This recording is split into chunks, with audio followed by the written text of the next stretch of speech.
Hello ಎಲ್ರಿಗೂ ನಮಸ್ಕಾರ. ನಾನಿವತ್ತು ಕರ್ನಾಟಕದ ಮಲೆನಾಡು ಪ್ರದೇಶದಲ್ಲಿರುವ ಶಿವಮೊಗ್ಗ ಜಿಲ್ಲೆಯ ತೀರ್ಥಹಳ್ಳಿಯ ಪ್ರಸಿದ್ಧ ರಾಮೇಶ್ವರ ದೇವಸ್ಥಾನಕ್ಕೆ ಇವತ್ತು ನಾನು ಬಂದಿರುವೆ. ಈ ದೇವಸ್ಥಾನ ತುಂಬ ಚೆನ್ನಾಗಿದೆ. ತುಂಬ ಚೆನ್ನಾಗಿರೋ ಕಾರಣ ಜಸ್ಟ್ ನಾನು ವಿಸಿಟ್ ಮಾಡ್ತಾ ಇದ್ದೀನಿ. ಈ ಪವಿತ್ರ ದೇವಸ್ಥಾನವು ತುಂಗಾ ತೀರದಲ್ಲಿ ನೆಲೆಸಿದ್ದು ಸಾವಿರಾರು ವರ್ಷಗಳಿಂದ ಭಕ್ತರ ನಂಬಿಕೆ ಮತ್ತು ಭಕ್ತಿಯ ಕೇಂದ್ರವಾಗಿ ಬೆಳೆಯುತ್ತಾ ಬಂದಿದೆ. ಸದಾ ಹರಿಯುವ ತುಂಗಾ ನದಿಯ ಶಾಂತ ಜಲಧಾರೆ, ಸುತ್ತಮುತ್ತಲಿನ ಹಸಿರು ಕಾಡುಗಳು ಮತ್ತು ಶುದ್ಧ ಗಾಳಿ ಇವೆಲ್ಲವೂ ಸೇರಿ ಇಲ್ಲೊಂದು ದೈವಿಕ ವಾತಾವರಣವನ್ನು ನಿರ್ಮಿಸುತ್ತದೆ. ಈ ರಾಮೇಶ್ವರ ದೇವಸ್ಥಾನವು ಕೇವಲ ಒಂದು ಪೂಜಾ ಸ್ಥಳವಲ್ಲ, ಇದು ಶತಮಾನಗಳ ಪೌರಾಣಿಕ ಇತಿಹಾಸವನ್ನು ತನ್ನೊಳಗೆ ಅಡಗಿಸಿಕೊಂಡಿರುವ ಒಂದು ಪವಿತ್ರ ತೀರ್ಥಕ್ಷೇತ್ರ. ಇಲ್ಲಿ ಅನೇಕ ಋಷಿಮುನಿಗಳು, ಭಕ್ತರು ಹಾಗೂ ಯಾತ್ರಿಕರು ಬಂದು ಈ ಕ್ಷೇತ್ರಕ್ಕೆ ಬಂದು ಶಿವನ ಅನುಗ್ರಹವನ್ನು ಪಡೆದುಕೊಂಡಿರ್ತಾರೆ ಎಂಬ ನಂಬಿಕೆ ತುಂಬ ಇಲ್ಲಿದೆ. ಇಂಥ ಪವಿತ್ರತೆ ಮತ್ತು ಶಾಂತಿ ಪ್ರತೀಕವಾಗಿರುವ ಈ ದೇವಸ್ಥಾನ ತೀರ್ಥಹಳ್ಳಿಯ ಹೆಮ್ಮೆಯಷ್ಟೇ ಅಲ್ಲದೆ ನಮ್ಮ ಕರ್ನಾಟಕದ ಮಹತ್ವದ ಧಾರ್ಮಿಕ ಪರಂಪರೆಯ ಒಂದು ಅತ್ಯಮೂಲ್ಯ ಭಾಗವಾಗಿದೆ. ನೋಡಿ, ಗರ್ಭಗುಡಿ ಎಷ್ಟು ಸುಂದರವಾಗಿದೆ. ಗರ್ಭಗುಡಿಯ ಮುಂದೆ ಬಸವ ಶಿವನನ್ನು ನೋಡುತ್ತಿರುವ ರೀತಿ, ಹಾಗೆ ಬಸವನ ಮುಖಾಂತರ ಶಿವನನ್ನು ನೋಡಿದರೆ ಮನಸ್ಸಿಗೆ ಏನೋ ಒಂದು ಸಂತೋಷ, ಆನಂದ, ಶಾಂತಿ ಉಂಟಾಗುವುದರಲ್ಲಿ ಸಂದೇಹವೇ ಇಲ್ಲ. ಹಾಗೆ ಹೊರಗಡೆ ಬಂದರೆ ಇಲ್ಲಿ ಹೊರಾಂಗಣದಲ್ಲಿ ಶ್ರೀ ಮಲ್ಲಿಕಾರ್ಜುನ ಸ್ವಾಮಿಯ ಮಂಟಪ ಇದೆ. ಇದು ತುಂಬ ಚೆನ್ನಾಗಿದೆ. ದೇವಸ್ಥಾನದ ಎಡಭಾಗದಲ್ಲಿದ್ದು ತುಂಬ ಚೆನ್ನಾಗಿದೆ. ಹಾಗೆ ಮುಂದೆ ಹೋದ ದೇವಾಲಯ ಆವರಣ ನೋಡ್ತಾ ಇದ್ದರೆ ತುಂಬ ವಿಶಾಲವಾಗಿದೆ. ಸುತ್ತಮುತ್ತಲಿನ ಶುದ್ಧತೆ ಮತ್ತು ಶಾಂತಿ ತುಂಬ ಚೆನ್ನಾಗಿ ಕಾಪಾಡಲಾಗಿದೆ. ತುಂಗಾ ನದಿಯ ಸಮೀಪದಲ್ಲಿರೋದರಿಂದ ದೇವಾಲಯದ ವಾತಾವರಣ ಒಂದು ವಿಶಿಷ್ಟ ಪವಿತ್ರತೆ ಕೊಡುತ್ತದೆ. ನದಿಯ ಜಲಧ್ವನಿ, ಗಾಳಿಯ ಸೌಮ್ಯ ಸ್ಪರ್ಶ ಹಾಗೂ ಹಕ್ಕಿಗಳ ಕಲರವ ಎಲ್ಲವೂ ಕೂಡ ಮನಸ್ಸಿಗೆ ಒಂದು ಹಿತವಾದ ಅನುಭವವನ್ನು ಕೊಡುತ್ತಾ ಒಂದು ದೈವಿಕವಾದ ಭಾವನೆಯನ್ನು ಮನಸ್ಸಿನಲ್ಲಿ ಉಂಟು ಮಾಡುತ್ತದೆ. ಎಷ್ಟು ಚೆನ್ನಾಗಿದೆ ನೋಡಿ ದೇವಸ್ಥಾನ.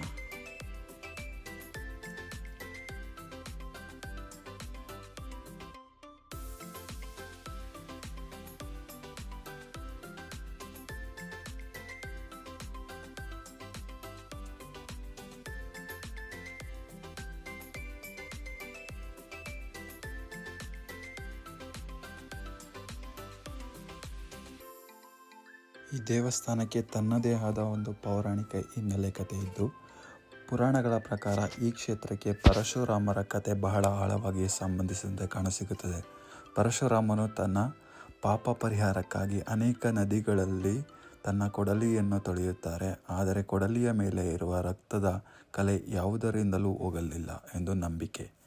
ಈ ಸಮಯದಲ್ಲಿ ಪರಶುರಾಮರು ತುಂಗಾ ನದಿಯ ತೀರಕ್ಕೆ ಬಂದು ತಪಸ್ಸು ಮಾಡಿ ಶಿವನ ಆದೇಶದಂತೆ ಇಲ್ಲಿ ಲಿಂಗವನ್ನು ಪ್ರತಿಷ್ಠಾಪಿಸುವ ಎಂದು ನಂಬಿಕೆ ಇದೆ. ಆ ಲಿಂಗವೇ ಇವಾಗ ನೋಡ್ತಿರೋ ರಾಮೇಶ್ವರ ಲಿಂಗ ಎಂದು ಭಕ್ತರು ನಂಬಿಕೆ ಇಡುತ್ತಾರೆ.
ಪುರಾಣದ ಪ್ರಕಾರ ಪರಶುರಾಮರು ತಾಯಿ ರೇಣುಕಾದೇವಿಯ ಶಿರಚ್ಛೇದವನ್ನು ಮಾಡಿ ಪ್ರಾಯಶ್ಚಿತ್ತ ಮಾಡಿಕೊಳ್ಳಲು ತಮ್ಮ ಕೊಡಲಿಗೆ ಅಂಟಿರುವ ರಕ್ತದ ಕಲೆಯನ್ನು ಇಲ್ಲಿ ಬಂದು ತೊಳೆದುಕೊಂಡರೆಂದು ಪ್ರತೀತಿ ಇದೆ. ಅಜಯ ಕಣಗಿ.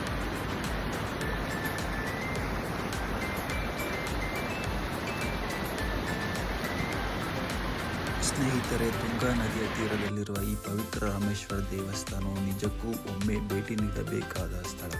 ಈ ವಿಡಿಯೋ ನೋಡಿದ್ದಕ್ಕೆ ತುಂಬು ಹೃದಯದ ಧನ್ಯವಾದಗಳು. ಶಿವನ ಕೃಪೆ ನಿಮ್ಮೆಲ್ಲರ ಮೇಲೆ ಸದಾ ಇರಲಿ. ಓಂ ನಮಃ ಶಿವಾಯ.